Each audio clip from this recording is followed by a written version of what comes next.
I'll just start with a quick opening comment and then I'll take your questions. I want to start on the plan announced by the Liberals around reducing emissions. The plan is quite disappointing. It doesn't include ending fossil fuel subsidies. It doesn't have a clear plan for transition and doesn't really focus on the supports that workers and communities will need to deal with moving forward in a way where they have good jobs and they've got good opportunities for the future. And effectively what the government's proposing is the same thing, giving more money to fossil fuel companies, giving them a free pass, none of which will respond to the urgency of the crisis. Donc aujourd'hui, on a le plan proposé par le gouvernement pour réduire les émissions est tellement décevant. C'est un plan qui n'inclut pas un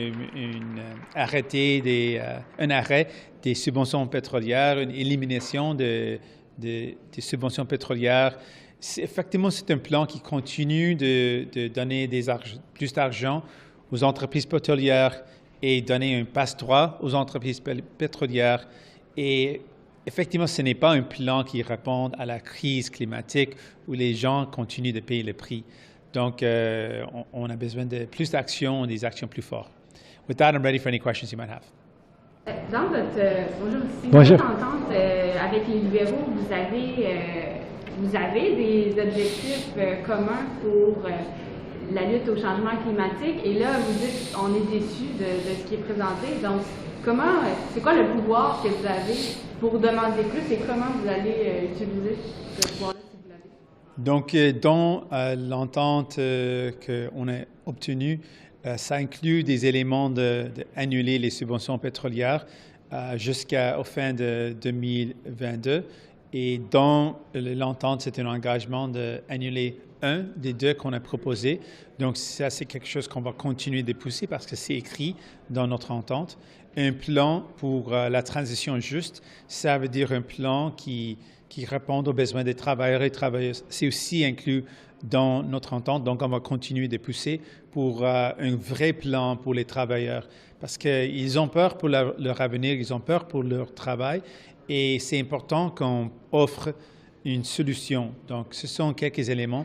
Aussi, on a inclus dans l'entente une approche pour la rénovation éco-énergétique qui aide particulièrement les moins nantis, quelque chose qui est vraiment important, et aussi qui cible les appartements ou les résidences où plusieurs personnes habitent. Donc, ce sont des éléments qu'on a obtenus dans l'entente et qui ne sont pas présents dans le plan proposé. Et on va continuer de forcer le gouvernement de suivre cette entente.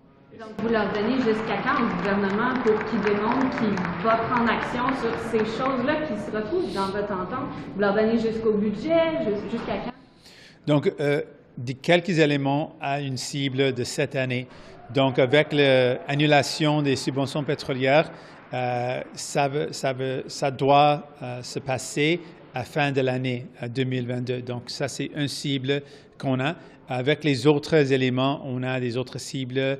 Quelque chose doit être là par 2023. Donc, on a des cibles et on a des mesures dans l'entente pour rendre compte des actions du gouvernement. Charlie Angus was up here just before you. He called this plan a total failure and said the environment minister missed the urgency. You've just said the same thing, but this obviously comes after the deal was announced with Liberals. So what are you going to do? So we've got a number of things that we fought to include in the agreement that help us fight the climate crisis. And some of those elements have not been reflected in this plan. So we'll use the agreement and use our power to force the government to deliver. Things like ending fossil fuel subsidies. That was not announced in this plan, but that was a part of our agreement, and so we'll push to see that happen. One of those subsidies should be eliminated by the end of this year, according to our agreement. And so that's a tool that we have to leverage against the government to have them act. We also included in the agreement measures around a just transition plan that focuses on workers, because we cannot fight the climate crisis unless workers are supported and they have a bright future. And finally, one other example is a plan for energy retrofits that target low-income families that help them specifically, as well as multi-residence units or homes. And that's another plan that we want to see happen. These have measures in place in terms of deadlines and dates, and we'll use the agreement to push this government to do more. Monsieur Singh, bonjour. Bonjour.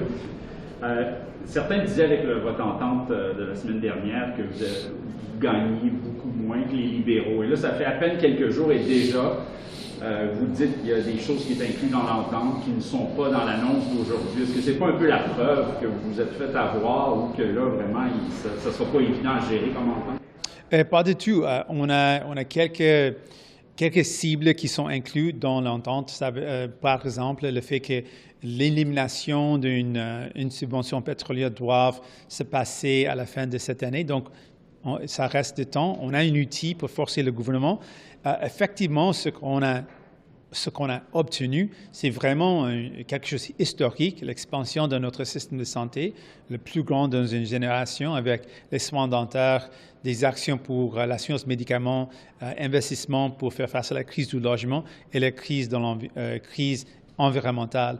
Aux côtés du gouvernement libéral, ils ont voulu avoir de stabilité, quelque chose qu'on est d'accord. Donc, je pense que c'est clair qu'on a gagné plus pour les gens que les libéraux ils ont voulu la stabilité. On a voulu des actions concrètes pour aider la vie des gens.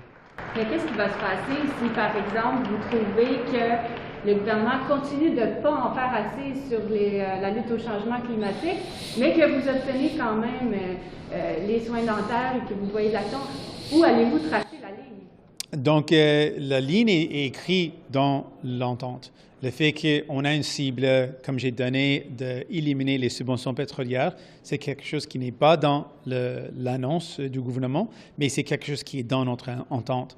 Donc, on va pousser le gouvernement de livrer la marchandise, d'annuler les subventions pétrolières, réinvestir l'argent dans l'énergie renouvelable, parce que nos enfants, les gens, les familles, méritent d'avoir des actions concrètes pour lutter contre cette crise. Et c'est un outil qu'on a maintenant dans cette entente pour forcer le gouvernement de faire plus. Et on va utiliser l'entente. Et c'est toujours le cas qu'on a le droit, on a la possibilité de retirer notre appui. Mais j'ai confiance qu'on peut utiliser cette entente pour faire mieux pour les gens, pour forcer le gouvernement de livrer la marchandise. Et c'est quelque chose qui va aider les gens. Et le comité de surveillance qui est en place avec l'entente, est-ce qu'il s'est déjà réuni? Est-ce que vous allez vous réunir prochainement pour soulever ces points-là sur le climat? Comment vous allez procéder c'est effectivement un comité, mais pas un comité parlementaire. Notre comité n'a pas commencé, mais on va la commencer bientôt. Et c'est un outil de redondabilité dans notre entente. Ça inclut aussi des rencontres entre leaders en chambre, les whips, aussi moi et le Premier ministre vont avoir des rencontres aussi.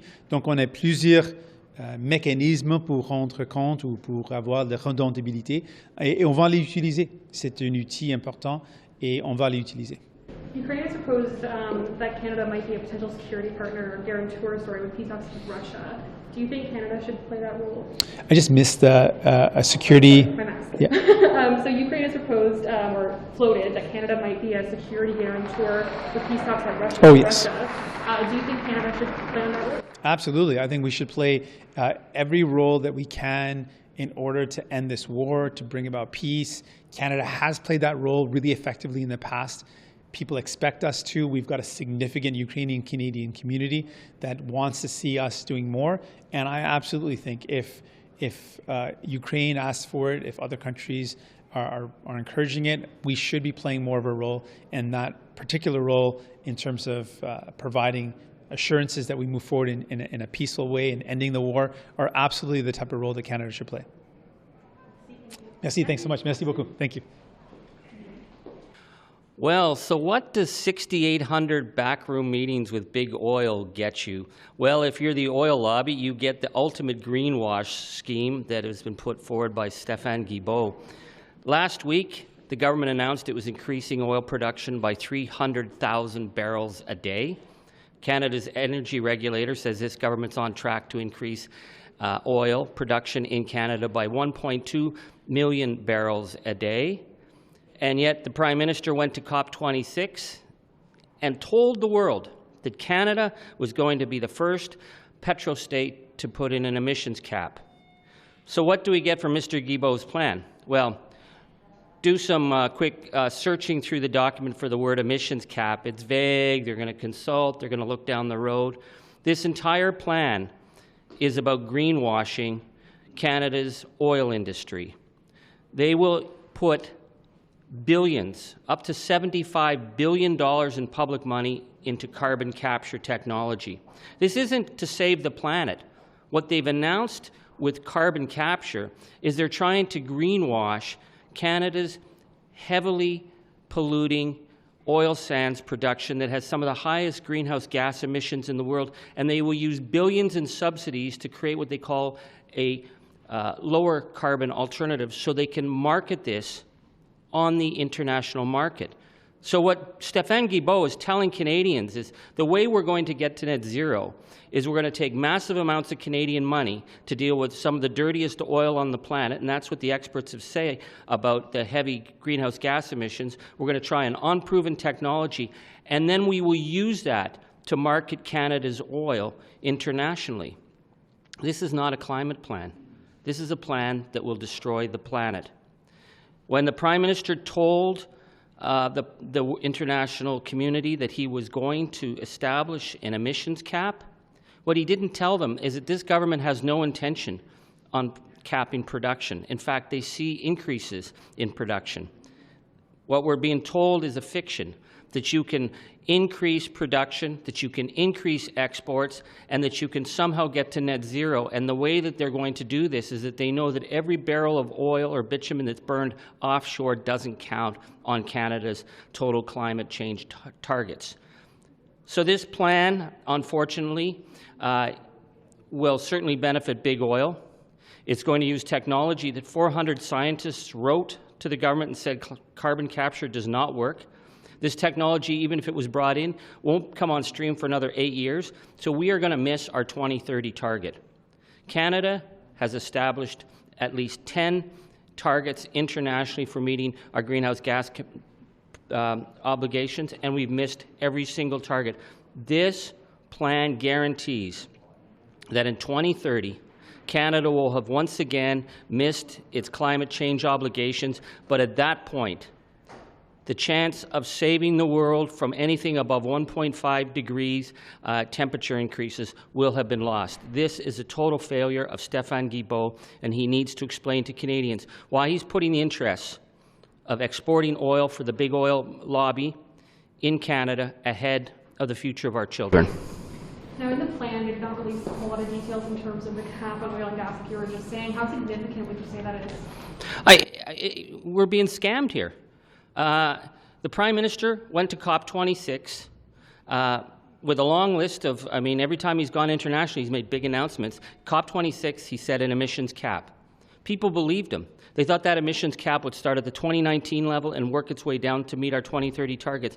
They have no plan in place for an emissions cap. They keep punting it off down the road because they hope that somehow, by putting billions into carbon capture, it will somehow miraculously lower emissions. Emissions haven't lowered. Emissions continue to rise. Canada is the outlier of the G7. That's what the Environment Commissioner has said.